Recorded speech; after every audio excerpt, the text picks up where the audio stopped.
All right, we're back at the desk to talk AFC playoff predictions. Nick, I don't want to dance around this. Let's just go ahead and talk who you got going to the playoffs. All right, enough of the fancy football talk. Let's get right to that postseason, shall we? Bam! Wow, that was pretty awesome. Yeah. I've got the #1 seed in the conference, the Houston Texans at 13-3. Patriots the #2. They get themselves a little bit of a BYE week where they can relax and heal up. And we have the Steelers, the Bengals, the Broncos, and the Chefs. Bengals? Bengals. Are these are new people? Oh, yeah. All right. Yeah, the Who Days, if you will, yeah. Yeah. So, first game right there, I got the Steelers. The Steelers are taking on Bengals. That's a great AFC North playoff matchup.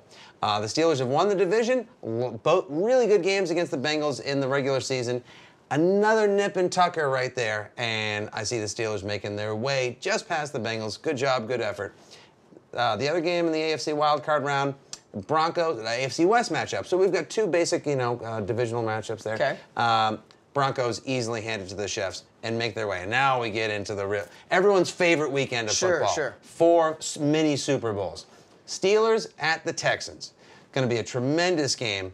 Big Ben has one of the best playoff games of his life, but somehow they just don't have an answer for the running attack of the Houston Texans, who get a significant playoff victory at home that doesn't come on the coattails of the Bengals. Exactly. Yes. They beat a different AFC North team this time, and they make way as the 1 seed to their first ever AFC Championship game, where they will play a team that they handily and roundly defeated earlier in the year, the New England Patriots, who barely survive a midseason matchup against the Broncos, and they get Welker revenge this time. They make their way back home. The Broncos come walking in thinking, oh, yeah, we'll show you this time. And they're going to have another classic Brady-Manning matchup. Boom. Yeah, I was going to say, Tom Brady, Peyton Manning. I feel like the media might pick up on that one a bit. You think so? Yeah. There might be some mild coverage. We were denied it last year. Why? Who we talked about earlier, Raheem Moore. I blame him for a lot. Why are we in sequestration right now? Blame it on Raheem Moore. So the Patriots squeak another one out against the Broncos. Epic Manning-Brady matchup. And here we are, a rematch of the Texans against the Patriots. And this time, all the fancy Leatherman jacket, the Leatherman jackets that they want to wear, be gone. Because the Patriots love going on the road in the playoffs when it counts. And that's right, all the wide receivers you can possibly have never heard of in your life before lead to a smackdown of the Texans, and your New England Patriots are the AFC champions in a year when everyone doubted them and no one saw it possible. I feel like we've gotten the most completely unbiased and objective opinion That's what we delivered. We could have possibly asked for. Also, please note that more useful than a Letterman jacket is a Leatherman jacket. They've got like knives, scissors that comes out, pliers. Let's go to my playoff predictions here. I've got I went a little bit different with you on the AFC North. I've got the Steelers not making the playoffs, the Bengals as your division champs, Ravens squeaking in as a wild card. First wild card weekend is Pats going down to the Ravens.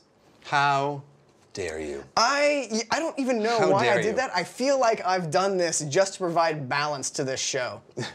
You did that just because you knew a man wearing a 15-inch Brady face on his T-shirt, like a 9-year-old boy, would be coming into your studio. Also, wild card weekend, the game that they slot for the Saturday afternoon game that nobody wants to watch. That's your Chiefs and Bengals right there. Oh. And I think the Bengals are going to take that one relatively easily because you hire Andy Reid for one reason and one reason only, to turn your team around and lose in the playoffs. That's right, and he's damn good at it. He is really good at that. He's really good at that.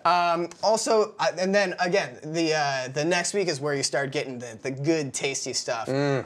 Ravens and Broncos.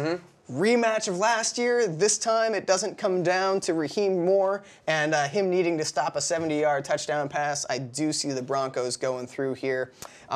Elsewhere in the action, the Bengals finally get their revenge against the Texans.